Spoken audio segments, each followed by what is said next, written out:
Hello everyone, welcome back to my channel. তো আজ সকাল সকাল ঘুম থেকে উঠেছি অনেক তাড়াতাড়ি, প্রায় 7টা। তো ঘুম থেকে উঠে দেখছি মা মিক্সচার গ্রাইন্ডারে মিক্স করছে কি না, তো কলাই ডালের বড়ি দেওয়া হয় আমাদের এদিকে, মানে গ্রাম সাইডে। তো বড়িগুলো দেওয়ার জন্য মেশিনে ভাঙানো হয়, কিন্তু আমাদের অল্প বলে আমার মিক্সার গ্রাইন্ডে মিক্স করে নিয়েছি।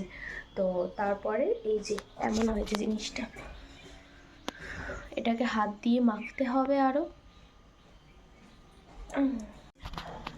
তারপরে ছোটো ছোটো ছোটো ছোটো করে জালের উপরে বসাতে হবে, তারপরে রোদে শুকাতে হবে, তারপরে ওটাকে রান্না করে খেতে হবে। চলো তোমাদের বাকিটা দেখাচ্ছি। এর আগে কী কী করেছো ওটা তো দেখানো যায়নি, কারণ আমি ভুলে গেছিলাম ভিডিও করতে। তো এবার কী কী করতে হবে সেটা তোমাদের দেখাবো। চলো আমরা ছাদে, আর এই যে লঙ্কা, তুলসী মঞ্জুরি আর হচ্ছে কী বলে দুব্রো, এগুলো প্রথম যে বইটা দেওয়া হয় ওই বইটার উপরে এটা দিতে হবে। কারণটা আমি জানি না, তবে দিতে হয় এটা জানি। আর এই যে এটা হচ্ছে স্ট্যান্ড, এটা আমার একটা জেঠিমা বানিয়েছে, খুব সুন্দর বানিয়েছে, এটা অনেক দিন চলে যাবে।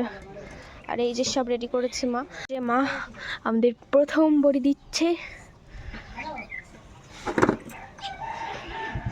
মা এটার উপরে দিয়ে দেবো এটা, সেটা আমার এবার দিয়ে দিলাম। যে তো এখানে আমরা বড়ি দেওয়া শুরু করে দিয়েছি। এই যে এরকম এরকম করে দিতে হয়, ফাঁকা ফাঁকা ফাঁকা ফাঁকা করে দেবো।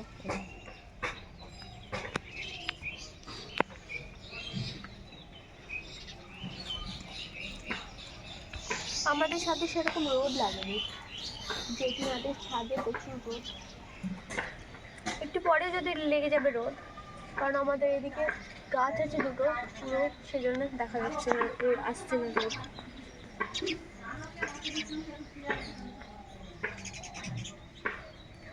এই জালটাতে পুরোটা হয়ে যাবে?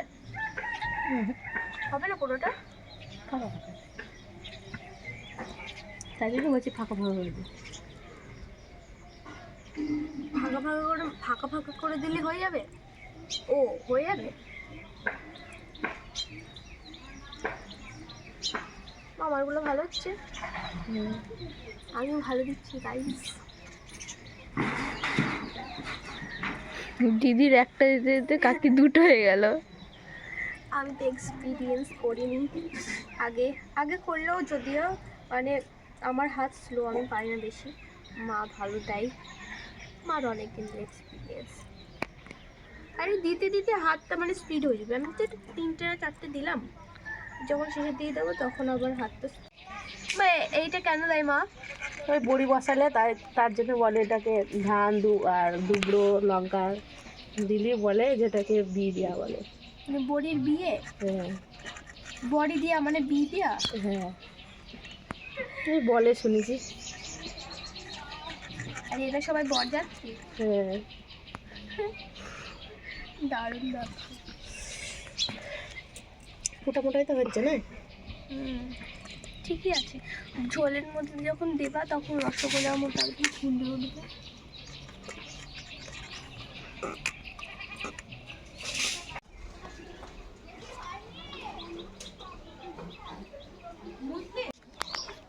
এখানে আছে বিট, গাজর, মৌসুমি লেবু একটা, আর আদা, তারপর একটু মধু দিয়েছি, আর দিয়েছি বিট নুন। শুধু বিটের রস খাওয়া যায় না, তার জন্য এগুলো মিক্স করে খাই, এটা খুব টেস্টি লাগে খেতে।